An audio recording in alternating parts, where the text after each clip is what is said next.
কর্মসূচি ঘোষণার নামে আওয়ামী লীগের দেশবিরোধী ষড়যন্ত্রের প্রতিবাদে রাজপথে বিএনপি। শনিবার দুপুরে ময়মনসিংহে বিক্ষোভ মিছিল করে দলটি। মহানগর বিএনপির উদ্যোগে নতুন বাজার দলীয় কার্যালয়ের সামনে থেকে মিছিলটি শুরু হয়। নগরীর গুরুত্বপূর্ণ সড়ক প্রদক্ষিণ করে রেলওয়ে কৃষ্ণচূড়া চত্বরে গিয়ে শেষ হয়। এ সময় জুলাই গণহত্যায় জড়িতদের গ্রেপ্তার ও বিচারের দাবি জানান নেতারা।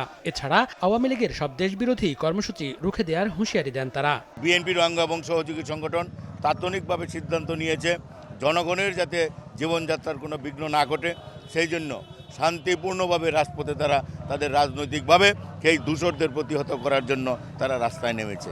এদিকে নোয়াখালীর সোনাইমুড়িতে স্বেচ্ছাসেবক দলের উদ্যোগে অসহায় মানুষের মাঝে শীতবস্ত্র বিতরণ অনুষ্ঠানে প্রধান অতিথির বক্তব্য রাখেন বিএনপি চেয়ারপারসনের উপদেষ্টা ব্যারিস্টার এ.এম. মাহবুবউদ্দিন খোকন। গত 15 বছর যারা জনগণের টাকা লুটপাট করেছে তাদের বিচারের আওতায় আনার দাবি জানান তিনি। বলেন, নির্বাচন যত দেরি হবে স্বৈরাচারের দোসররা দেশে আবার বিশৃঙ্খলা সৃষ্টির সুযোগ পাবে।